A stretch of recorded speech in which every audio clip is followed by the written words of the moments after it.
Tumawid bigla ang tricycle. Ayun, oo. Gada ng sarong jail officer kang BJMP Dait District Jail Annex mantang lugada ng 14 iba pa. Kan tuminagilid ang piglulunada na transport vehicle alas 8:30 nin aga kasudma sa Purok 2 Barangay Bautista, Labo, Camarines Norte.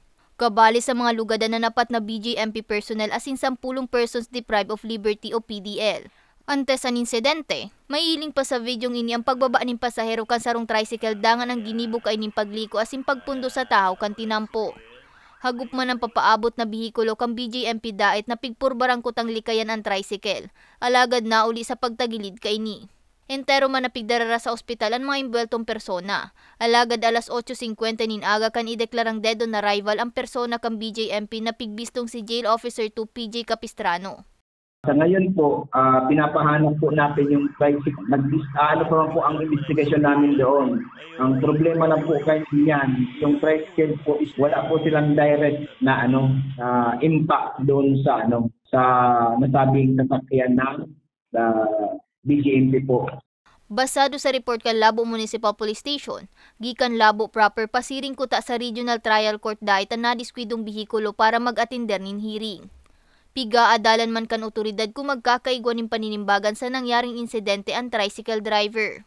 Ang masasabi ko po dyan, yung mga driver, kung mapapwede, kung hindi man lang needed or namamadali na pupuntahan, siguro pwedeng wag naman tayong over speed para maiwasan din po natin. Kasi kung hindi naman po tayo speed po talaga, siguro kaya natin hindi naman aabot sa ganitong insidente.